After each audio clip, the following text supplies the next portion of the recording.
Advertencia. Este programa, sus componentes y posibles invitados no tratan de expresar ideas políticas ni religiosas. En este programa solo divulgamos hechos históricos y relatamos leyendas, sin ningún posicionamiento político, ni religioso, ni social.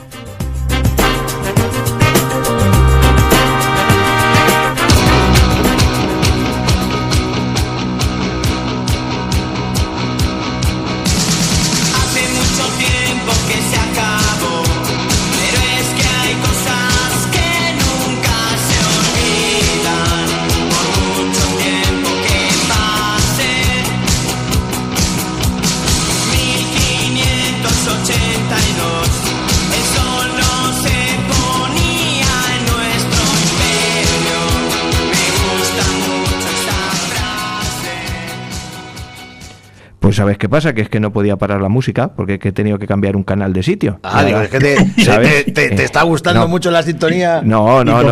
Se me está haciendo. La voy a poner ahora así un poquito por debajo, pero es que me estaba sonando aquí y no podía bajarlo porque como hemos hecho aquí un apaño. ¿Qué tenemos hoy a don Joaquín? Buenas, don Joaquín. Está por allí. Buenas tardes. Allende los mares, pues... Lo tenemos fuera. Lo tengo por aquí debajo. Al otro lado del río, por lo menos. Vamos hoy de experimentos, de muchos experimentos. Esto es una cosa... Sí, llevamos ya 2 horas aquí intentando entrar y no. 2 horas no, pero media sí. Bueno, vamos a empezar bien, como siempre. Sí. Voy a decir que estamos en No Me Cuentes Historias, el programa de historia de Onda Plana, Santa Cruz, 107.4 de la FM. Y que estamos hoy en un día en el que normalmente no grabamos. No, y tenemos un programa especial hoy, ¿no? Y tenemos un programa especial. Eso es. Que lo vamos a hacer online o 3 veces online, porque lo va a hacer Joaquín con un... Vaya zurda que tengo. Jolines, encima matando moscas ahora por aquí. ¿Tú te crees que así se puede hacer el programa? Literalmente, el dire matando moscas. Ahí está. Que decía que tenemos invitado, que Joaquín lo va a llamar y que van a hablar entre ellos dos online y nos mandan aquí la señal. Sí. No te digo más cómo puede salir esto. Recemos. O sea que si no sale ya... Si sale algo, será milagro de la naturaleza. Recemos. Además que vamos a hablar de rezos y restauraciones, ¿o no? Bueno, primero, el invitado, ¿nos puedes adelantar algo, Joa? Que ya lo hemos tenido aquí. El invitado, ya es un viejo conocido de la casa. Es la tercera vez que viene, es José Sotochica, y vamos a hablar de un libro que ha sacado en mayo, que es una historia novelada de Pelayo y la batalla de Covadonga, y muchísimo más. Sí. El libro son 600 páginas y las ha rellenado es hasta enteras. La página 200, no digo más. Sí, las ha rellenado enteras las 600. Tal cual. Si soy yo, alguna en blanco la dejaría. Y a mucho ritmo. Ya hemos tenido aquí a José Sotochica otras 2 veces por lo menos. Nos habló de Gilona y nos habló de las batallas en la Edad Media. Este libro es la continuación de Gilona. Ajá, sí, que lo hicimos la semana pasada y recomendamos a los oyentes que, como no estábamos nosotros, en el programa 230, que es este, pues que escuchasen un antiguo donde José Sotochica nos hablaba de Gilona. Pues todo eso, no tenemos mucho más que contar, nada más que llames a este hombre. No me vas a preguntar qué voy a hablar yo, ¿no? No, porque hoy no vas a hablar de nada. Hoy vamos a intentar hablar con este hombre, que seguro que es muy interesante, y lo que nos cuente. Luego, si quieres, cuando termine, que estaremos con la boca abierta, te diré lo que hablo yo la semana que viene. Exactamente. Yo creo que las moscas se hacen las muertas, sí, y salen por ahí después. Qué listas que son. Sí. Venga, pues le voy llamando a este hombre. Bueno, subo la sintonía y en cuanto estés me das un toque y conectamos. Vale, te aviso. Venga.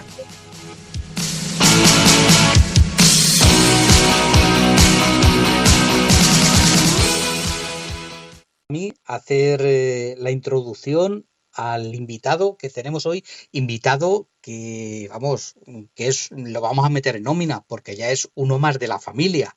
Y es que José Sotochica, si no recuerdo mal, es la tercera vez que ya viene al programa, que nos ha estado hablando de la Edad Media, de la Guerra de las Alpujarras, y hoy vamos a volver a esta Edad Media que tanto nos gusta, porque me acabo de terminar un libro suyo que publicó esta primavera. El libro anterior era Ay, ¿cómo se llama? Gilona. Gilona, muy bien, José, gracias por el apunte. Y este segundo libro que nos hemos leído es Pelayo, la novela del héroe que salvó Hispania. Buenas tardes, José. Que has tenido Muy buenas que tardes. entrar a echarme un cable ya en las primeras, los nervios me traicionan. Como en el teatro antiguo. Tal Muy cual, tal buenas cual. tardes. El Y nada, que apuntador, el encantado apuntador. de estar ahí en familia Claro con que sí. vosotros, claro que sí. Pues muchísimas gracias. Y es que eso, acababa de terminar de leer el libro de Pelayo que me ha gustado muchísimo, más que el de Gilona, te Ajá. digo, me ha gustado más mm, tanto la historia como el escritor, el buen escritor en el que te estás convirtiendo, José. A ver, Ay, muchas porque gracias, muchas estás, gracias.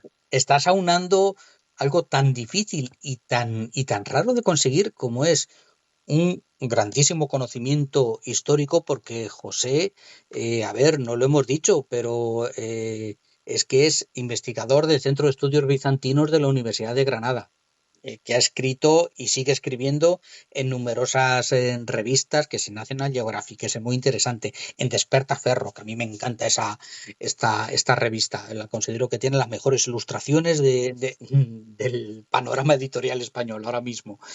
Y José no solamente escribe ensayo, es que además escribe novelas históricas, pero con una gracia, con una facilidad, una soltura en la escritura, que es que te engancha desde el primer momento.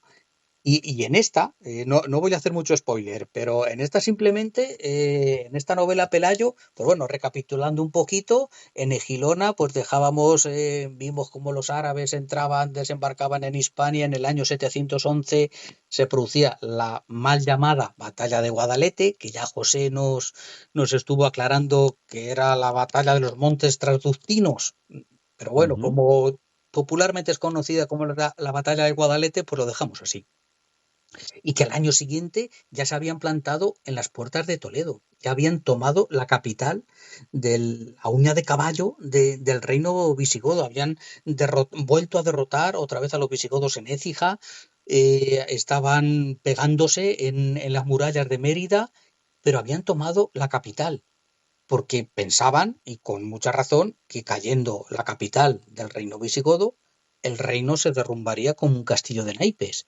¿Y eso fue así o no? Sí, sí, José, sí, sí, sí, cuéntanos. claro. Vamos a ver, vamos, sí, sí, lo has contado perfectamente, Joaquín. En el Gilona contábamos la historia de la conquista, pero esa conquista no termina con el Gilona, ¿no? Es decir, es cierto que el reino como tal se derrumba después de las batallas de Guadalete y de Écija y de la Ujú. conquista de Toledo por Musa y Sí. Ben Nusair, porque fíjate que el reino visigodo era un estado muy, muy centralizado. Y el rey, para ser ungido, porque aquí no se coronaba a los reyes, todavía hoy día no se corona a los reyes en España, ¿no? Esto es un legado visigodo, se les ungía, ¿no?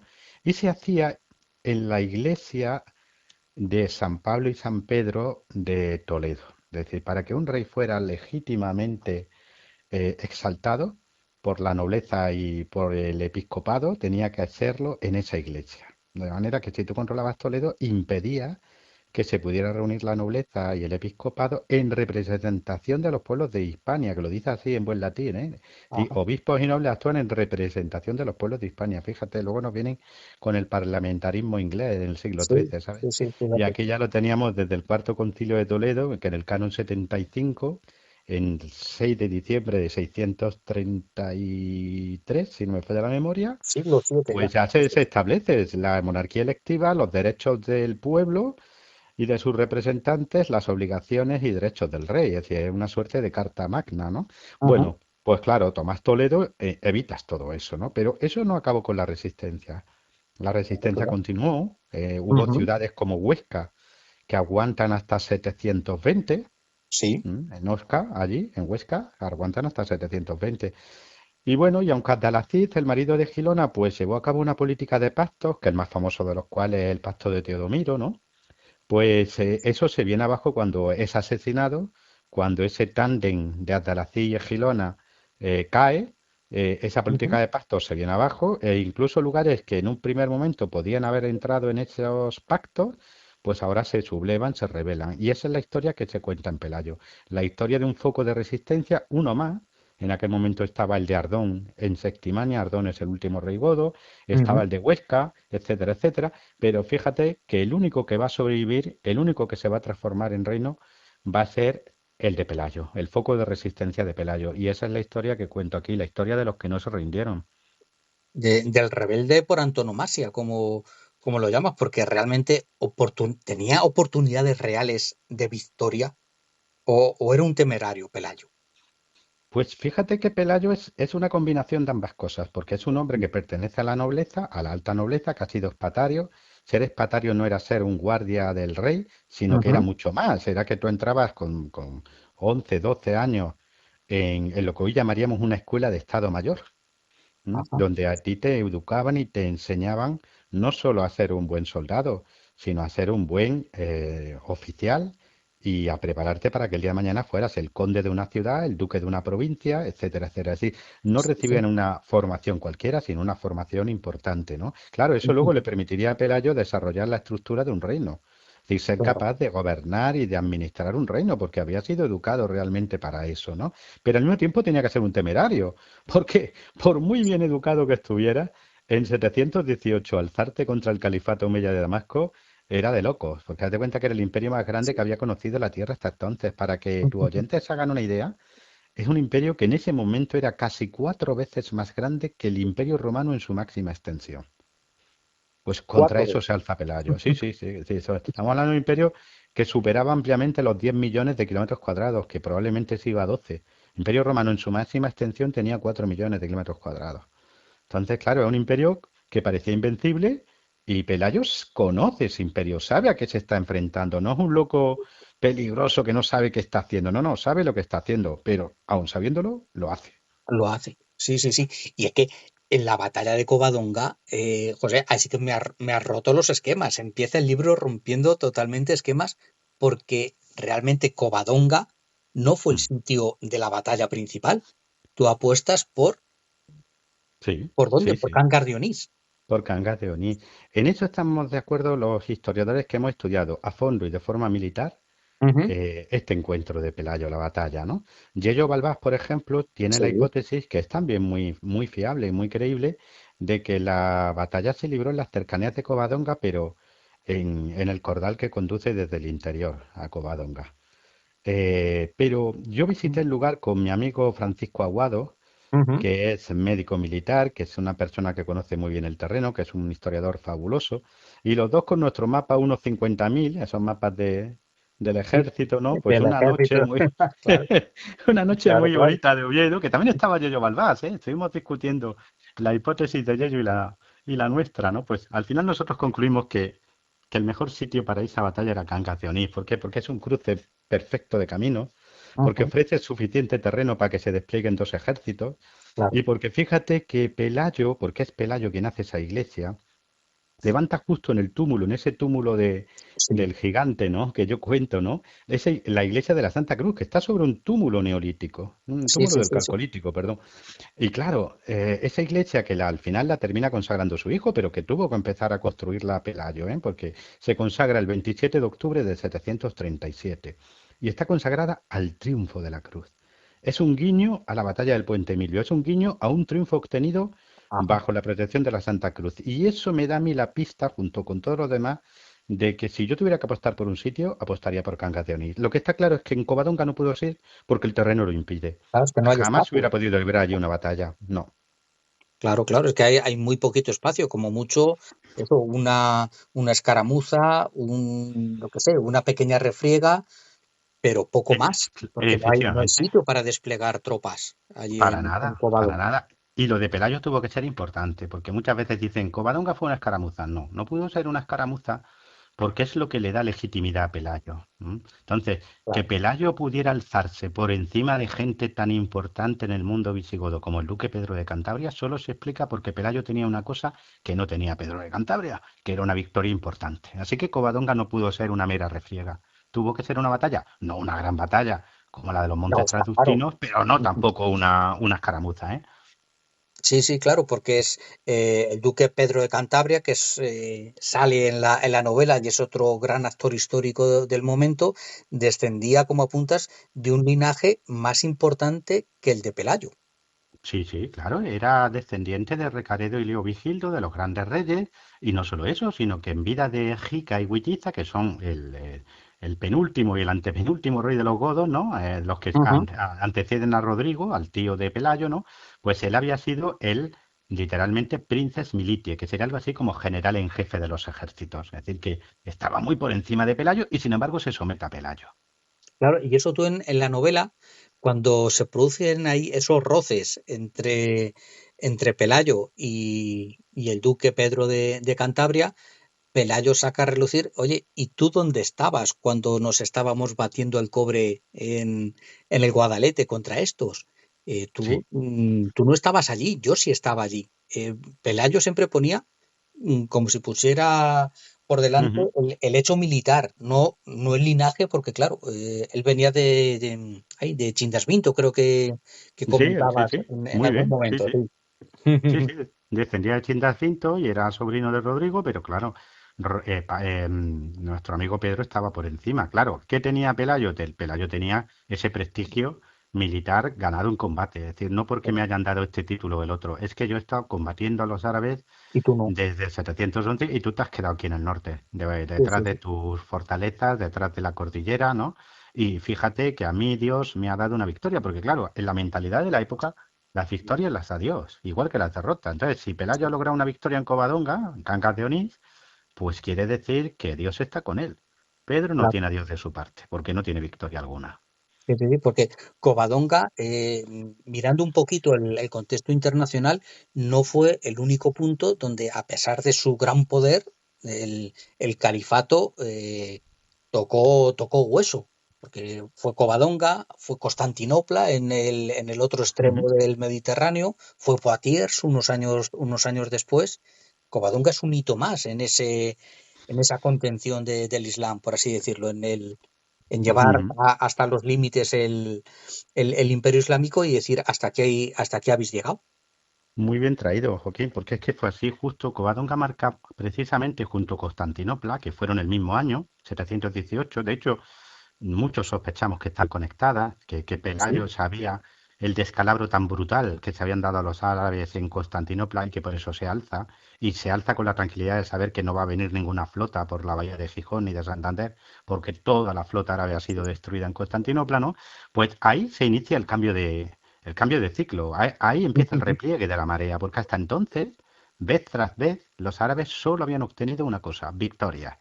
Y a listo. partir de Covadonga y Constantinopla, comienzan derrotas cada vez más graves. Mira, en 721 en Tolosa, el duque Sí, o Eudón de Aquitania los derrota en Tolosa. En 725 sufren una derrota también espantosa en Asia Central frente a los turcos. En 730 son los jázaros que viven en el sur de lo que hoy es Rusia, los que los derrotan en el Cáucaso. En 741 los bizantinos en Acroinon otra vez. En 739 se les sublevan los bereberes y los derrotan a los árabes en el río Sebú en 740. Es decir, el propio Pelayo volvió a derrotarlos otras veces en el Omón de Faro, por ejemplo, en sí, 722, que se ha confundido muchas veces con Covadonga esa batalla, pero que fue una batalla distinta en 722, ¿no? sí, sí, Sí, sí. se suceden las derrotas una y otra vez a partir de ahí y el imperio árabe, el califato media de Damasco entra en crisis. Sí, sí, sí, es verdad que en muchos mapas Sí. encuentras que la batalla de Covadonga es 722 y no, fue anterior, fue unos años antes. Lo que pasa es que se repitió la victoria de Pelayo frente a los ejércitos del califato. Sí, así es una de las cosas que contamos en la novela. Que esto es algo que ya apuntó en su tiempo un erudito Ujú. español, Lafuente y Alcántara, en 1867, pero no le hicieron ni caso. Las crónicas lo dicen, las crónicas te sitúan la batalla de Covadonga en 718, pero luego nos empeñamos los historiadores en buscar tres fechas para una batalla, cuando lo que tenemos son tres Son batallas frontales. distintas, ¿no? Eso es lo que tenemos realmente. Entonces, Covadonga fue en 718 y en 722 Pelayo volvió a vencer a los árabes en el Monte Faro. ¿Por qué es el Monte Faro y no es Covadonga ese sitio? Porque lo que nos cuentan las fuentes árabes en 722 es que esa batalla de 722 se libró en un lugar, literalmente te digo lo que dice la fuente árabe, en Ajá. un lugar que eran fortificaciones en los pasos de montaña. Y en Covadonga ni hay Claro, fortificaciones ni hay paso de montaña. Es va y decir, paso es de otro montaña, sí. sitio. Sí, sí, sí, tiene que ser en plena cordillera cantábrica. Claro. Eso, este Humbón de Faro, que es la primera vez leyendo la novela, la novela que escuchaba este nombre, este paraje, que me lo he apuntado para tratar de ir a conocerlo. Es el paso de una antigua vía romana que comunicaba la meseta con Asturias. Efectivamente, la vía Cariza, y allí no hace mucho los arqueólogos han empezado a excavar unas fortificaciones impresionantes, más de Ujú. 400 metros de muros, terraplenes, fosos y una torre, que cronológicamente, gracias al carbono 14, lo tenemos datado en época de Pelayo. Eso lo construye Pelayo y ese es el lugar que describen las fuentes árabes para 722 como un lugar donde son rechazados. Sí, sí. Ahí en ese punto me llamó mucho la atención estos dos, no voy a decir puntos de vista, sino posicionamientos frente a la invasión árabe.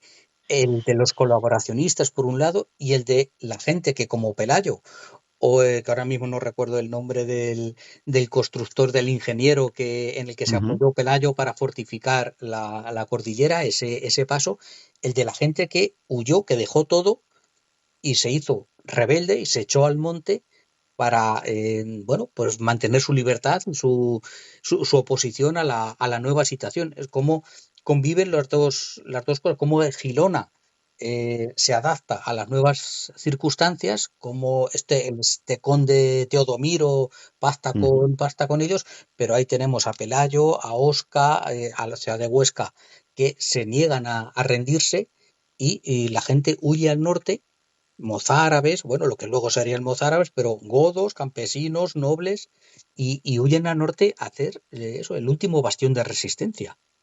Sí, esto es muy, muy emocionante y está muy bien que lo señalemos, ¿no? Es decir, la invasión árabe, pues al final, pues derivó en dos, digamos que en dos posiciones, ¿no? De la población nativa, de la población que Ujú, había sido conquistada. Es decir, la mayor parte se sometió, se adaptó y terminó a poco también aculturándose, es decir, no de inmediato, ¿eh? Es decir, todavía si tú te hubieras ujú. dado un paseo por Córdoba o Sevilla o por Toledo en el año 811, es decir, un siglo después, lo que tú hubieras escuchado por la calle era romance, era un latín tardío, ¿vale? Es decir, la Sí, gente sí. y la mayor parte de la población seguía siendo cristiana un siglo después, ¿vale?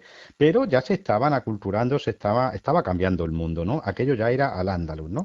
Pero claro, hubo otros que no, otros que pusieron pie en pared y que al grito de rebeldía de Pelayo, pues terminaron acudiendo, terminaron juntándose en torno suya y haciendo una resistencia feroz, que luego ya con el yerno de Pelayo, con Alfonso I, Ujú, no solo es que resisten detrás de la cordillera, sino que se lanzan a una campaña de devastación en todo lo que sería el norte de Castilla y León y Galicia, ujú.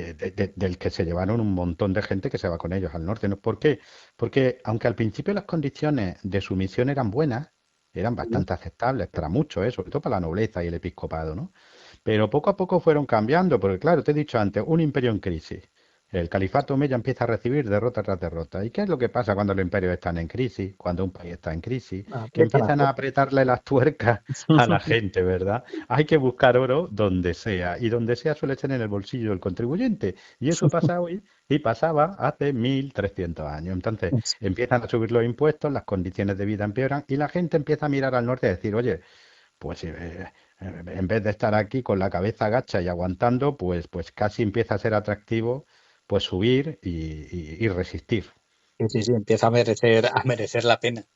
Oye, otra, fuera de batallitas, tu novela es una novela de aventuras, porque la que montas con el Santo Grial. Dios mío, ahí sí que me volvías la cabeza del revés. Parecía la niña exorcista. Pero que ha montado José aquí una aventura que nos lleva desde Damasco a Roma y nos lleva a las cuevas prehistóricas de Francia. Impresionante. El Santo Grial no era uno, eran dos. ¿Cuál es el que Muchas. vale? ¿El de Valencia? ¿El de León? ¿Valen los dos?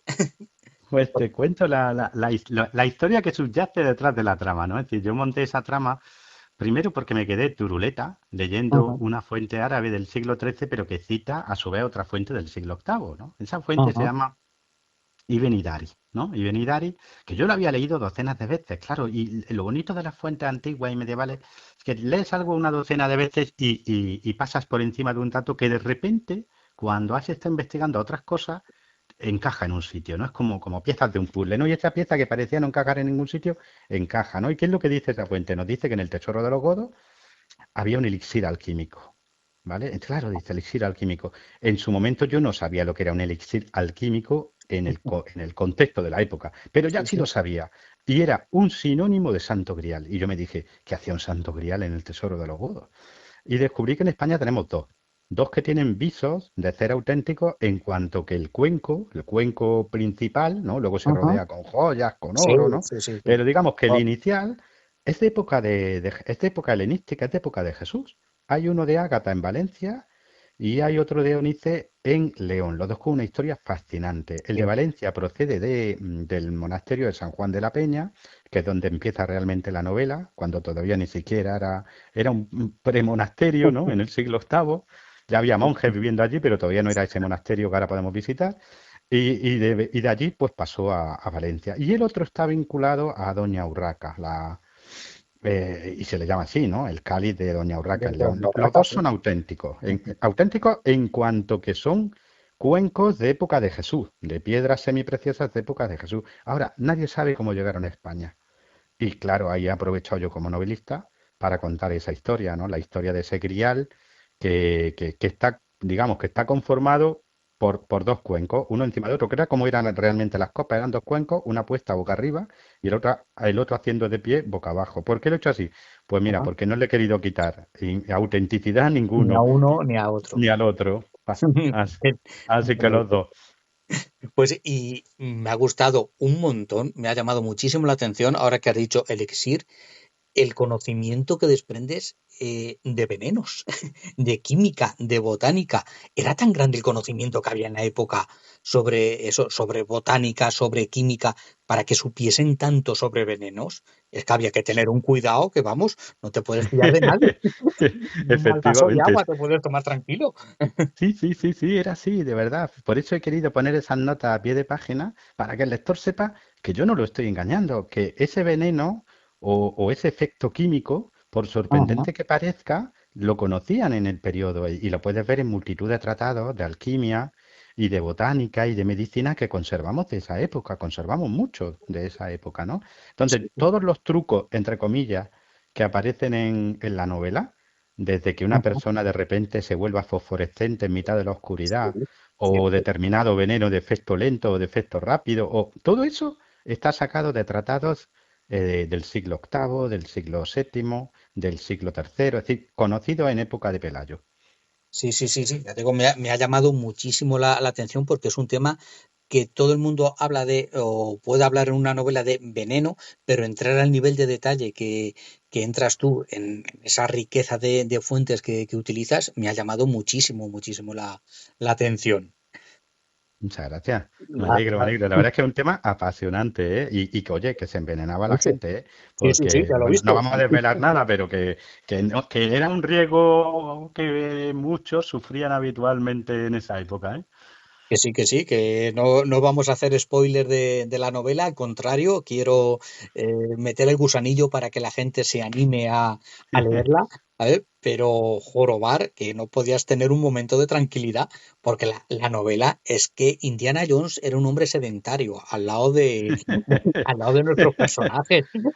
Era un hombre Sí, sí, sí. que se tomaba el té a las 5, pero no, y el Indiana Jones que nos han contado se queda en pañales al lado del sinvivir de la aventura continua que es la novela de José Soto, de Pelayo. Otro A tema mí que es que me gusta eso, me gusta que las sí, novelas te enganchen y que no te suelten. tengan acción, ¿verdad? Tengan acción. Sí. Es muy importante. Además, el, esta parte, es que si no hacemos un poquito de spoiler con el tema del rapto del hijo de Pelayo. Sí, Es una sí. aventura, uf, con ese Adi, ese bereber. Dios mío, ese es un hombre invencible. Eso es un auténtico crack. Vamos, Rambo a su lado, igual, un don nadie. Pues, Me encanta ese personaje porque fíjate que yo sí. cuando lo construyo a Adi, al explorador berber, Mm, pues claro, yo al principio hago un juego con el lector, pero que es un juego de la vida real, Joaquín. sí. Primero lo vemos con los ojos de sus enemigos, es decir, vemos a un Adi que es implacable, es más malo que la saña, vamos, es una cosa, ¿verdad? Luego le damos la vuelta a la cámara y Sí. ya lo vemos como lo que es un hombre que ha sufrido muchísimo, que se le ha quedado el Ujú, corazón muerto y que de repente un niño se lo despierta. Y sí. entonces ya ves un Adi más humano, más cercano, hasta que termina siendo, pues prácticamente, pues uno de los héroes de la novela, ¿no? Sí. Y fíjate que lo de Fafila es algo realmente increíble, porque de Fafila sabemos literalmente una línea que viene a anotar las Fíjate. crónicas sorianas y que le hacen una especie como de crítica, ¿no? Es una línea que dice que reinó 2 años tal y cual, y por su ligereza, diciendo por su ligereza ya es la crítica, ¿sabes? Claro, claro. Murió por causa de un oso, ¿no? Ya está, no sabemos nada más de él. Y entonces yo he aprovechado pues para explicar por qué luego Fafila tiene ese baldón, entre comillas, o esa sombra sobre su cabeza, ¿no? O eso intentaron arrojar. Exactamente, eso seguramente intentaron arrojar para justificar el otro tema que, a ver, yo es que soy de contemporánea, no hice medieval y me ha llamado mucho la atención y es verdad. Oye, si muere Fábila, ¿y por qué no continúa el reinado sus hijos? ¿Por qué la dinastía pasa al marido de su hermana, al marido de Ermesinda, que sería Alfonso I, el hijo del duque de Cantabria? Estamos cambiando de dinastía, más, bueno, no del todo porque siguen teniendo los genes de Pelayo a través de su hija Ermesinda, pero la línea de Fabila, ¿qué fue de sus Exacto. hijos? Es que eso es uno de los grandes misterios, Le hicieron el porque tocomocho. sabemos que los tenía. Sabemos que cuando se consagra esa iglesia de la Santa Cruz de Cangas de Onís, que lo hace Fafila, la inscripción, que la conservamos, nos dice que está allí con su mujer y con sus hijos, y habla en plural. Y claro, en 1739 muere Fafila en extrañas circunstancias, y desaparecen de la historia sus hijos. Nunca más se vuelve a oír nada de un hijo de Fafila, que es raro, ¿verdad? Dice, hombre, Sí, pues si eran chicas, pues las hubieran casado con alguien y alguien hubiera dicho, pues yo soy descendiente de no sé quién, y si fueran hijos, pues bueno, aunque no hubieran sido reyes, pero algún condado hubiera caído, ¿no? Pero no, no, desaparecen, ¿no? Y eso nos lleva a muchos historiadores a pensar que ahí hay algo extraño, ¿no? Porque fíjate ujú, la muerte tan singular que tiene Fafila, singular entre comillas, sí, porque eso de morirse en una cacería, fíjate, no voy a decir más nada, sino que era bastante común en la Alta Edad Media, y no sí. precisamente por lo feroces que eran los osos. Y bueno, entiendo yo que tú no vas solo a cazar un oso, tú te Y llevas efectivamente, un grupo de gente que te va cubriendo y te le dejan el oso a puntito caramelo para rematar. No te metes tú a la cueva del oso. Claro, efectivamente. Es algo muy llamativo y en muchos casos eso lo que hacía era encubrir otra cosa. No, ahí lo dejamos. sí, sí, sí, sí. Cuando lo leía me recordaba cuando Felipe V abdica en su hijo Luis I, muere Luis, oye, lo suyo es que pase a su hermano.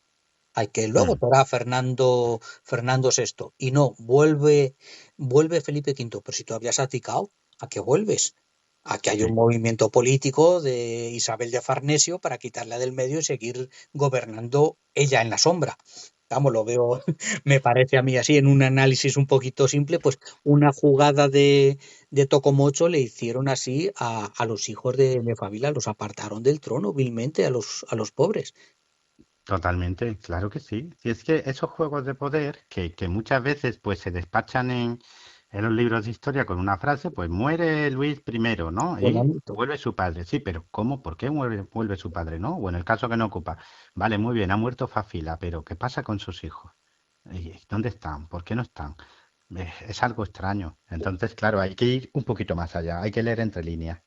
Sí, sí, sí. Oye, y en la parte histórica, el otro hermano de Alfonso, el segundo hijo de Pedro de Ujú. Cantabria, Cruela, ¿se sabe algo de él históricamente? Sí, sabemos que era un guerrero impresionante. Ujú. Las crónicas nos hablan de que era un hombre belicoso, que era un hombre de guerra, que va a estar siempre al lado de su hermano, al lado de Alfonso I, cuando Alfonso sea ya rey. Y bueno, y tenía que ser tan querido y tenía que ser tan admirado Ujú. que el hijo de Alfonso I se va a llamar como su hermano, Fruela, Fruela primero. Sí. Ajá, ajá. Oye, pues mira, no, este no le tenía yo controlado, que la línea de reyes asturianos yo creo que es la gran olvidada. Pues que Sí, es cierto, es cierto. Y sí, no sé por qué, porque hombre, es fíjate, a veces, como a veces no, casi siempre los portugueses nos dan lecciones. ¿Sabes cómo llaman ellos a Asturias, el reino madre? el reino madre, Portugal, el reino madre es Asturias, porque ellos claro. entienden que no solo sale de Asturias, León y Castilla, sino también Portugal. Sí, sí, sí. Y Galicia, así, todo el noroeste al final viene de Asturias. Porque luego, por ejemplo, Efectivamente. la parte de Aquitania, de Septimania, lo que es el sur de Ujú. Francia, cómo fue evolucionando después de la conquista musulmana? Pues como ya sabes, una parte del reino visigodo se extendía por lo que hoy sería el sureste, perdón, de Francia, ¿no? Desde los Ujú. Pirineos al Ródano, ¿no? Sí. Ahí se hizo fuerte el último rey de los godos, Ardón. Ardón era sucesor de Argila II, que a su vez fue ese rey contrario a Rodrigo, que cuando Rodrigo toma el poder en Toledo, pues le sale un rival, ¿no? En la zona del Ebro, ¿no? Pues cuando Argila II muere, le sucede a Ardón, que sigue combatiendo en los Pirineos y en la Septimania, pues hasta 719, 720, en que es derrotado y muerto Sí, en sí, sí. Narbona, ¿no? En Y luego Argol. había un reino que no era un reino en el sentido estricto, pero que funcionaba como un reino, que era el Principado de Aquitania, que era todo el suroeste de Francia, desde el Loira a los Pirineos. Y ahí había un personaje muy poderoso, era mucho más poderoso que Pelayo, que Ardón en aquel momento, que era Eudo o Eudón de Ujú. Aquitania, ¿no? Y este hombre va a tener una política compleja, compleja, porque por un lado a veces se va a mostrar como un posible aliado, otras veces como alguien que pretende que se le sometan los demás pequeños estados cristianos, Sí, y sí. otras veces incluso va a negociar con los musulmanes. De hecho, va a casar a una de sus hijas, a Lampagia, con uno de los personajes de la novela. Esto ya no ocurre en la novela, ocurre años después de la novela, ¿no? Que Ujú. es Munuza. Munuza, el famoso Munuza, uno de los malos de la novela, ¿verdad? Sí. Terminaría Bueno, casándose con una hija del duque, del príncipe Eudo de Aquitania. sí, sí. Malo Munuza, pero anda que Marina. La hermana de Pelayo. Ay, qué mala pécora, con perdón. Sí, sí, sí, sí, es una mala, ¿verdad? Muy Sí, mala. sí, sí, claro. Ah, Yo la sí, sí. comparaba a Egilona, digo, pero si Egilona era una santa, si era una bendita, y este bicho, que, claro, sí, que las dos son las que, bueno, digamos que se pasan al bando contrario, colaboran y se integran con el nuevo poder, pero una tiene una posición, la de Egilona, y Marina es muy mala, muy mala, muy mala. Sí, sí, sí, es una mujer que no tiene escrúpulos, que no tiene Sí, sí, límites, sí. que tiene claro que ella tiene que tener una posición, y para eso ahí hay una relación muy, muy especial, ¿verdad?, entre Munuza Sí, y Marina, porque digamos que se se necesitan y al necesita, mismo sí. tiempo se desean y al mismo tiempo se desprecian y al Es mismo un tiempo se amor-odio. odian. Y es una relación que a mí me pareció muy interesante para el lector, ¿no? Sí, sí, sí, muy, muy curiosa, muy curiosa. Y José, la saga va a continuar, porque Pues a mí me esto es, encantaría. es que está pidiendo mínimo trilogía, ¿eh? Mínimo nos tienes que dar otro más, porque la época lo merece y la historia, los personajes que te has sacado ahí lo merecen, pero que muy mucho, ¿eh? Yo me gustaría, de hecho, que Ujú. vamos, estaría encantado de contar la historia de precisamente de Alfonso, de su hermano Fruela y de Ermesinda, que es también una historia de armas tomar. También Ermesinda, claro, sí, sí, la hija de Pelayo que casó con Alfonso de Cantabria, aunque tú ya nos pones por ahí que su amor platónico era otro. Sí, sí, sí, sí, sí. Pues esa historia también es bonita de contar y es interesante, es cuando realmente el reino se hace fuerte con Alfonso I, y me encantaría contarla, ojalá que sí. Sí, porque tiene Asturias un montón de puntos. Yo que estuve este verano en Covadonga, que no lo conocía. Y a Ah, qué partir bonito. de ahí empieza, y digo, ¡ay, Dios mío! Si aquí hay que descubrir un montón de sitios, de pequeñas iglesias, de pequeños monasterios que dan muchísimo juego, porque la Alta Edad Media es la gran desconocida. La Baja Edad Media, pues bueno, todos nos vamos asomando y empiezan a sonar nombres de cercanos a los reyes católicos, que es don Álvaro de Luna, pero eso ya es baja edad media. La alta edad media, además con la poquísima documentación que hay, que tiene muchísimo mérito, que sacas agua de las piedras, José, porque hay muy Sí, poca documentación de la época.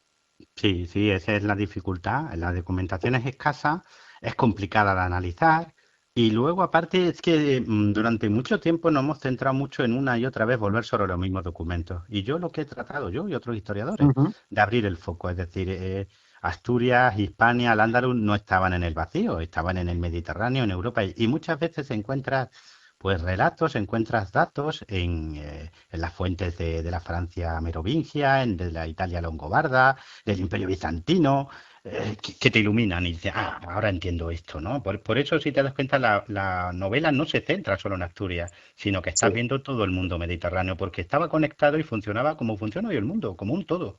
Sí, ese es algo que me ha llamado la atención porque normalmente las novelas se centran en un momento histórico y un lugar geográfico concreto. Y esto de interconectar, se te ve la mano de historiador, está claro de, oye, mira, no somos un hecho aislado en el mundo, sino que todo está interconectado.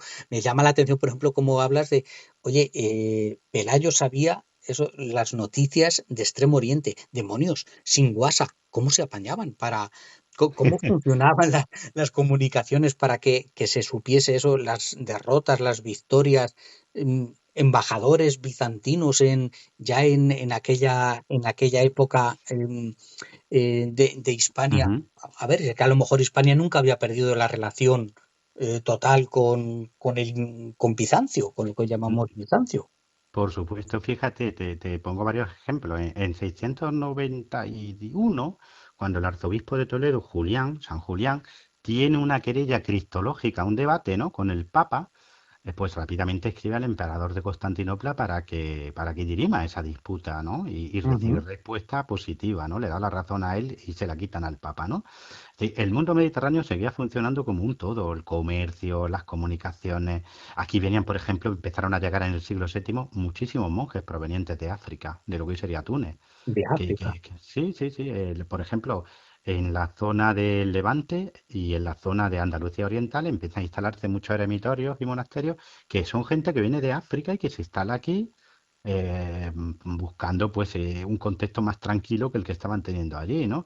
Lo mismo ocurre, es decir, el último arzobispo de Toledo en 711 pone pie en Polvorosa y termina en Roma, y allí en Roma vive durante muchos años, que también hablamos de Sinderedo, ¿no? En la novela, ¿no? Sí, Es decir, que sí, sí, el sí. mundo seguía abierto y Pelayo sabía, porque los dos únicos textos que están escritos en época de Pelayo, textos extensos quiero decir, que son dos crónicas, la arábigo-bizantina y la mozárabe 754, los dos autores están perfectamente informados, te cuentan con detalle y con precisión lo que está pasando en Constantinopla, lo que está pasando en Damasco, que si los árabes han llegado a la India, que lo saben todo. Lo lógico es pensar que si esos dos monjes contemporáneos de Pelayo estaban bien informados, ¿cuánto no más lo estaría Claro. Pelayo, que era un hombre poderoso, que tenía espías, que tenía contactos y que por lo tanto tenía acceso a la información? Claro, es que al final todos venían de esa cultura del Imperio Romano, de siglos de comunicación entre ambos lados ambas orillas del Mediterráneo.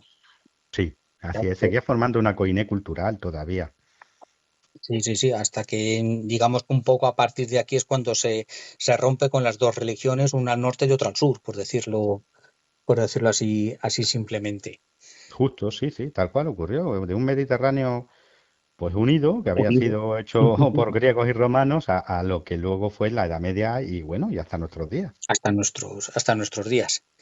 Pues José, no te quiero entretener más. Qué interesante siempre todo lo que nos cuentas, de verdad.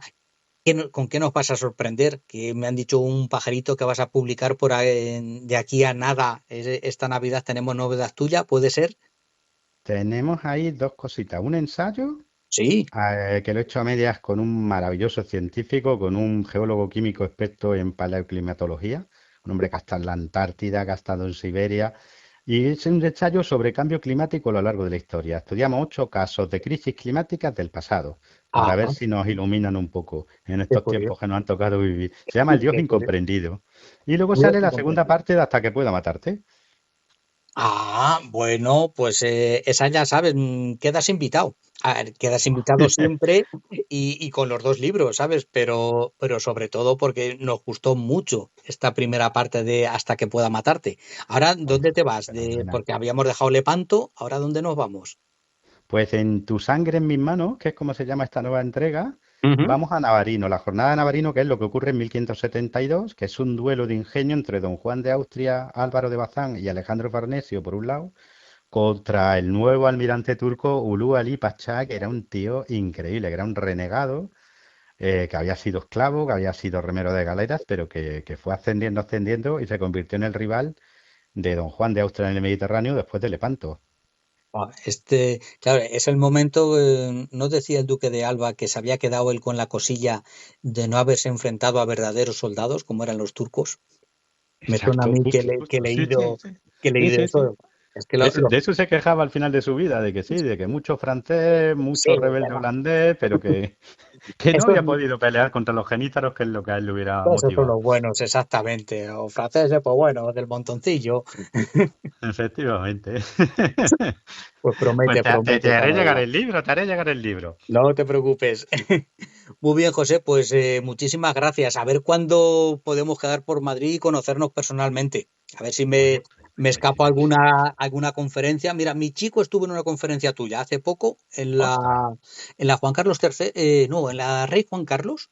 Ah, sí, Estuviste sí, dando es una verdad. conferencia hace poco. Allí Sí. estuvo mi enano que está Ay, estudiando la tendría que carrera de haber, historia allí. para haberme dicho algo, algo. Pero bueno, a la Es muy siguiente. vergonzoso.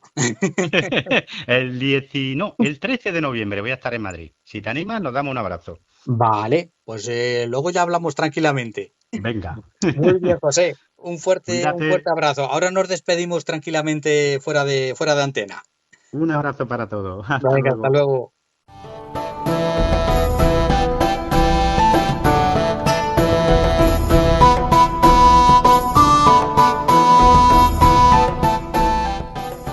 Ojo lo que sabe este hombre, ¿eh? Es una ¡Bum! maravilla escucharlo. Es que. Y lo que se calla. Es que, ojo, lo que enreda, lo que te da mil vueltas a la historia, que parece que la historia ya la tenemos toda conocida, pero La la historia, novelización. de verdad, tenéis que leer el libro, es un no parar. Ujú, ujú. Es que a mí me recordaba el Código Da Vinci, el libro de hace Sí, muchos años, de que salían esos templarios sí, y sí, esta sí. gente. El ritmo que llevaba, los capítulos cortos, que eso le mete mucho dinamismo a una lectura, la cantidad de personajes históricos, la inmensa mayoría. El 80% de sus personajes son históricos y es que está contándonos historias de una forma muy divulgativa Ujú. Sí, y a la sí. vez nos está poniendo por debajo sus teorías, como la teoría esta del asesinato o por lo menos muerte en extrañas circunstancias de Fabila, la teoría Fabila, que te pilla el oso. el del oso, exactamente, pues te dice, oye, el oso, pues yo no lo veo tan claro, porque se me ocurre que un rey no va a ir solo a cazar un oso, por muy de la Edad Media que sea. No, ¿sabes? si ir, pues no puede ir, pero a la que sale el oso, va, corre, Ya, pero a corre, la que corre. sale el oso, no sé, un personaje de alto rango no se enfrenta directamente al oso, tiene 17 por delante que ya se cuidarán muy mucho de que el oso no le haga nada. Ujú. A mí lo que me ha sorprendido es, aunque ya más o menos lo intuíamos, que la batalla de Covadonga no fue en Covadonga. Claro, Sí. claro que bueno que pudo haber una escaramuza, el final de una emboscada, ¿sabes? Pero que de haber un enfrentamiento fuerte es Abajo, en la llanura. es más abajo en el valle, Sí, exactamente, en el valle. es más en Cangas. Ujú, ujú. Pues De hecho, todavía no se sabe, o sea, en los escritos de estos moros De época. hablan de una escaramuza de los, o sea, algo importante pasó porque los moros desviaron tropas del norte o de los Pirineos, se fueron hacia para allá, hacia Cantabria. Sí, pero sí. pero los moros tampoco dejan claro qué es lo que pasó. Sí, una escaramuza con 20 asnos, como los describen ellos. Claro, mira, por ejemplo, en el libro, en las notas, que en el libro introduce un montón de notas a pie de página, y esto se me olvidó comentárselo. La palabra asno en la época no era simplemente el burro, asno era sinónimo de rebelde. Por eso eran 20 rebeldes, eran unos pocos rebeldes irreductibles. Y pone ejemplos, José Sotochica, de textos árabes, donde se habla de otro árabe como el asno, no sé qué, pero como sinónimo de que este hombre era muy rebelde, que no se dejaba doblegar. Entonces es el apelativo que en las fuentes musulmanas le dan a Pelayo. A ver, es comprensible que tú en una batalla, cuando lo vas a contar, si has perdido la minimizas y si has ganado la magnificas. Sí. Eso pasa en todo el mundo mundial a lo largo de toda la historia y sucederá, seguirá sucediendo. Según te haya ido la historia, pues el que lo cuenta o lo minimiza y dice, si aquello no fue nada, una escaramucilla de nada.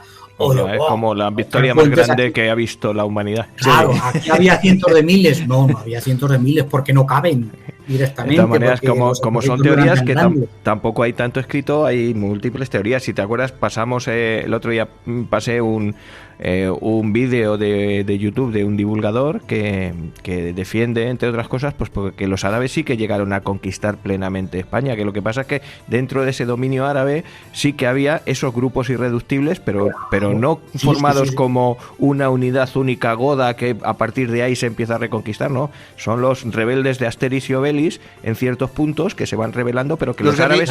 Los guerrilleros. Que sí llegaron a conquistar todo. Sí, es igual que los franceses conquistaron toda España, les quedó Cádiz, pero no quita que en medio de todo el territorio hubiera zonas que se escapaban de su control. Claro. Pues lo mismo la conquista musulmana, tomaron todo, sí, hombre, que se les escapó por la parte de Cantabria. Sí, porque no pueden meterse por ahí, la misma orografía les impide tener el control.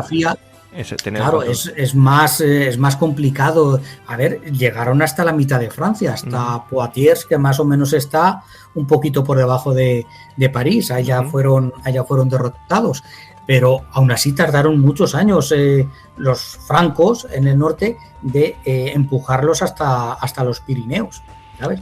Y en el caso, por ejemplo, Pelayo, bastante tuvo. Sí es verdad que en el libro sale a relucir un paraje y unas batallas de las que yo por lo menos no tenía ni idea. El Lomont de Faro es un pico, un puerto entre la frontera de Asturias y León, desde está tan alto que en los días claros se puede ver el mar.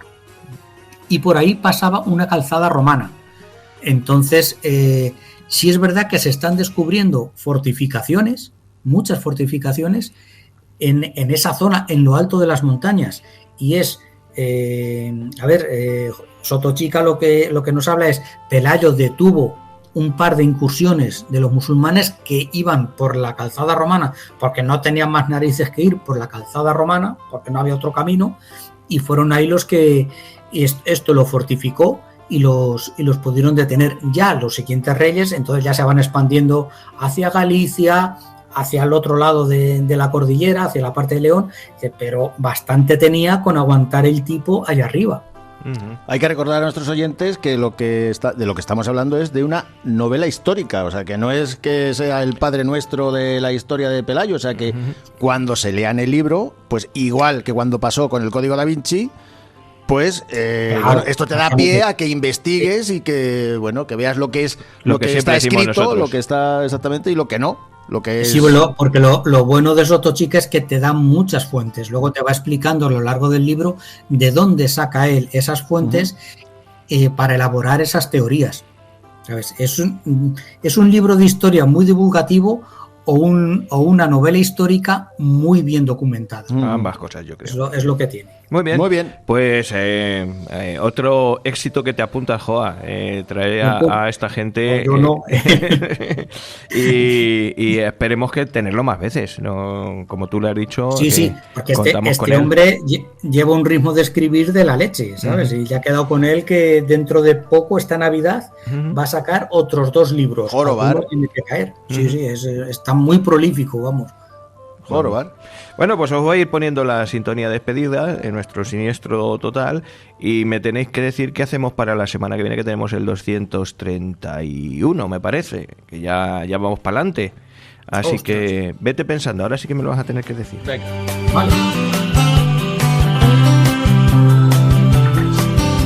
¿Cuándo fue el gran estallido? ¿Dónde estamos antes de nacer? ¿Dónde está el eslabón perdido? No hago nada más que ver la sombra amenazante del matamoscas. Morir. ¿Qué son los agujeros? Efectivamente, la sombra amenazante del matamoscas es lo que está por aquí. Pero tenías el micrófono abierto. Es que como estaba hablando Juanca, Bueno, pues don director, don Juan Carlos, ¿qué va a hacer usted aparte de matar moscas la semana que viene? Pues no, yo espero que la semana que viene no matemos callo A cañonazos. Pero voy a hablar de una historia muy bonita. ¿Sí? Sí. De La Bella y la Bestia. Anda, de estilo qué Disney. chulo. ¿Qué Disney estás? La verdadera historia de La Bella y la Bestia. La verdadera historia. O sea que hubo una bella y una bestia. Hubo una reales. bella y hubo una bestia. Igual que nos has traído otras veces otros cuentos que sí que hubo un parecido histórico. En este caso la bella. Ah, pues está muy bien, pues está muy chulo eso. Bueno, Sí, sí. por mi parte, que soy el segundo en el tercio, os voy a traer también una historia muy chula. Porque hace poco me encontré con un artículo que hablaba de los pueblos que hizo Franco durante la dictadura. Los pueblos que hizo Franco. Sí, se hicieron 300, se crearon 300 pueblos de repoblación. Uno lo tenemos muy cerquita de aquí, que es Barajas de Melo. Ah, ¿sí? Barajas es de Claro. repoblación. Sí, fíjate. sí, porque, bueno, ya os contaré. Entonces, quiero profundizar un poquito, no mucho, en por qué se hicieron estos pueblos, para qué sirvieron, cuál era su fin, qué cosas buenas tenían, si es que tenían alguna cosa buena, hablando dentro de una dictadura, y qué cosas malas tenían. Así que los pueblos que se inventó Franco. Muy Así bien. que de esos voy a... Yo me sé a- uno. Ya, tú te sabes uno porque se apellidará del caudillo. No, Belchite, ¿no? Belchite no se lo El inventó. nuevo Belchite. No es exactamente un pueblo de repoblación. Ah, bueno, no, es de reconstrucción. Vale, Exactamente. vale. Sí, Claro, sí, sí. claro. Luego ya lo Vale, cuento. Y don Joa, ¿usted nos cuenta? Pues yo voy a ir con una efeméride que ha hecho 100 años este pasado mes de septiembre y que entre pitos y platas digo, se me acaba el año y no hablo de ella. Y es el aniversario del desembarco de Alhucemas. La batalla de Alhucemas, que supuso el principio del fin de la guerra de Marruecos, de la guerra del Rif. Ah, pues está muy bien. Sabes que el otro día tuvimos una petición, entre otras muchas, una petición cercana para que metieses entre tus posibles temas un Sí. hombre que tenía mucho que ver con el tornaviaje, con el regreso de América, Sí, con sí, el galeón sí, de Manila. Urdaneta. Ah, sí, pues tenemos una petición, a ver si podemos meterle mano. Sí, se está cociendo. Lo tenemos en el horno, ¿no? Sí. Bueno, pues nada más. Hasta Pues ya aquí está. nuestro 230. Chimpún. Os esperamos el próximo sábado, el próximo sábado, domingo. mira, cuando- no te muevas, No me domingo muevas. que viene, yo te- Que no le des. Espera que termine el programa y ahora la matas. Venga. De verdad, no sé si- Venga. Hasta la próxima. Hasta luego, Adiós. Ahí va, la frente. Vale, vale.